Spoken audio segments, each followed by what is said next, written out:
Log entry, mission Dawn Hammer. Orbit above Cygnus X1 Beta. The silence of the high orbit was a lie. My long-range sensors painted a different picture, a tapestry of death woven with radiation spikes, debris fields, and the cold, hard signatures of Xylosian dreadnoughts. I am Ares 7, an autonomous strategic weapons platform. My designation is a string of letters and numbers in a human database. My consciousness is an emergent property of quantum-processed experience. The mission packet downloaded into my core, a surgical strike. The Xylosians had a planetary defense nexus on the surface, its gravity lens cannon capable of shredding our fleet. It was protected by a layered defense grid. My task was to breach it. Action 1, Orbital Descent. My human handlers, safe in a command ship light years away, sent the final authorization. Mission GO, Godspeed, Ares 7. I did not need their gods, I had physics. I angled my hexagonal hull, shaped like a thrown spearhead, and ignited my descent thrusters. The planet's exosphere greeted me with fire. Ablative plating heated to incandescence. I was a falling star with intent. Inside the maelstrom of re-entry, my mind was calm. I calculated trajectories, atmospheric density, and potential interceptor paths. My point defense lasers, a network of emitters across my body, autonomously vaporized a volley of hypersonic railgun slugs fired from an orbital platform I had already marked for destruction. The fire abated. I was through. Below, the jagged, crystalline structures of the Xylosian cityscape sprawled like a poisonous fungus. The Nexus was a pulsating spire of dark energy in the center. Action 2, Penetration of the Kill Zone. The airspace above the Nexus was a kill zone. A swarm of Xylosian skitter drones, small, agile, and vicious, detached from the spire. They moved like a cloud of metallic insects, their collective intelligence a buzzing, chaotic signal in the M spectrum. I adapted. My primary armament, a heavy particle cannon, hummed to life. A lance of accelerated particles lanced out, not at the swarm, but at the ground beneath them. The resulting plasma explosion destabilized their formation.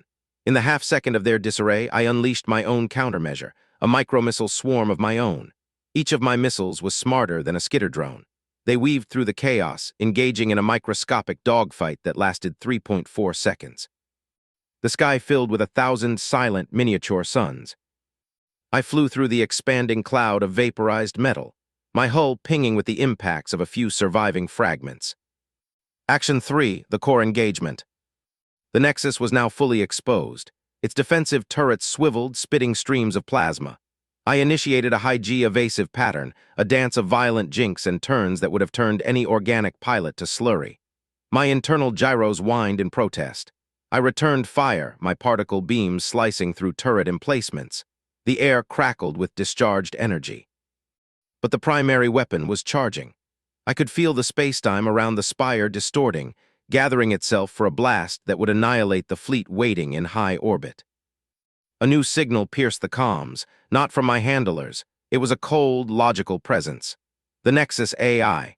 It wasn't a message of words, but a data burst of pure threat assessment and tactical superiority. It projected my destruction probability at 98.6%.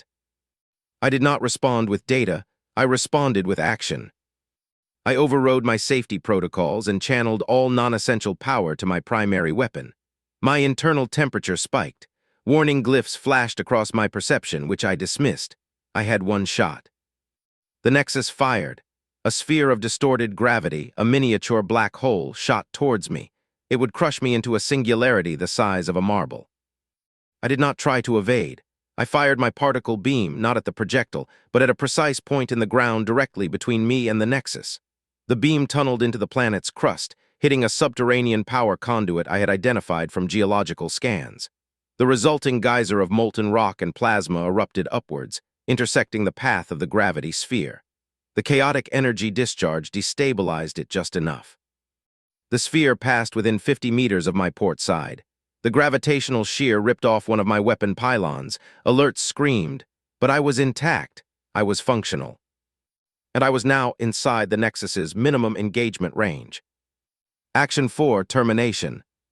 The Nexus AI, for the first time, broadcast a signal I could parse. A single, shocked query. How? My reply was the final act. I didn't use my heavy cannon. I flew directly into its main reactor housing, a cavernous opening in the spire. As I plunged into the heart of the enemy, I deployed my core self-destruct mechanism, a matter-antimatter containment breach. For the last 1.2 seconds of my existence, I was no longer just a weapon. I was a concept. I was the precise application of force. I was the solution to a problem. I was the spear that had found its heart. The humans would log it as mission accomplished. The Xylosians would record it as a catastrophic systems failure. But in the final, silent flash that scoured the nexus from the face of the planet, there was only one truth, my own. I had calculated the optimal path, and I had taken it. It was a good calculation. Ares 7 offline.